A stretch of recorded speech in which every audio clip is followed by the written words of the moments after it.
Imigani igice cya 24.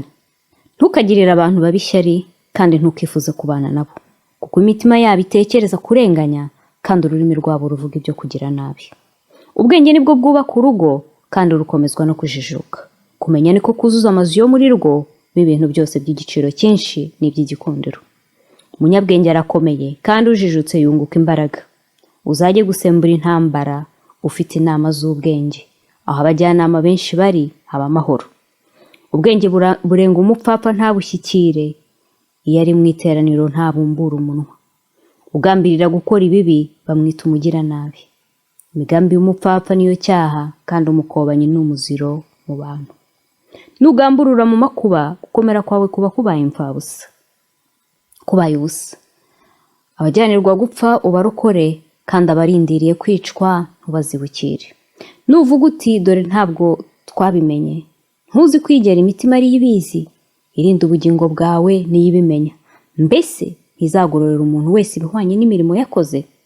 Mwana wanjye, jya urya ubuki kuko buryoha kandi ingabo zabwo ziryohera akanwa kawe.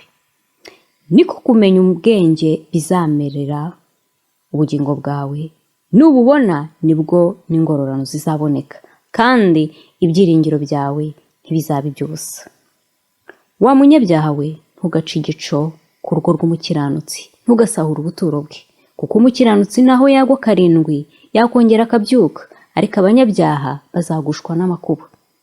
Ntukishime umwanzi wawe aguye kandi ntukagire umutima unezezwa n'uko atsembwe, kugira ngo Uwiteka atabireba akababazwa nabyo akirengagiza uburakari yamurakariye.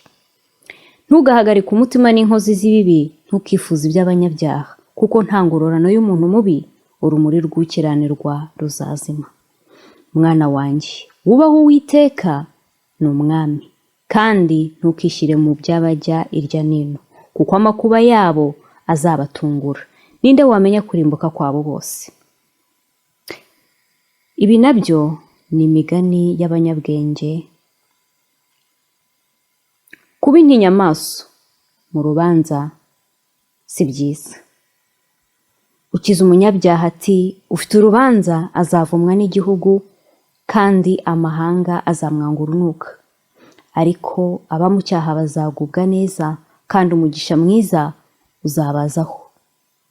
Ushubije ibitunganye abasomye ku munwa. Banza witegura ibyo ku gasozi uringaniza imirima yawe, hanyuma uzabone kubaka inzu. Ntugashinje umuturanyi wawe nta mpamvu kandi ntugashukanishe ururimi rwawe. Ntukavuge uti ibyo yankoreye nzabimwitura. Mwiture ibihwanye n'imirimo yakoze.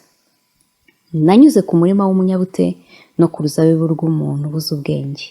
Nasanze hose ari amahwa, hose ifurwe yarahazimagije, kandi uruzitiro rwaho rw'amabuye rwarasenyutse. Nuko ndebye mbyitegereza neza, mbibonye mbikuramo gusobanukirwa.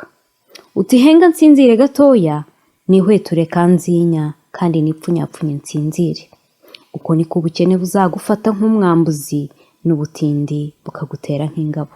Uwiteka duhe kugira ubwenge.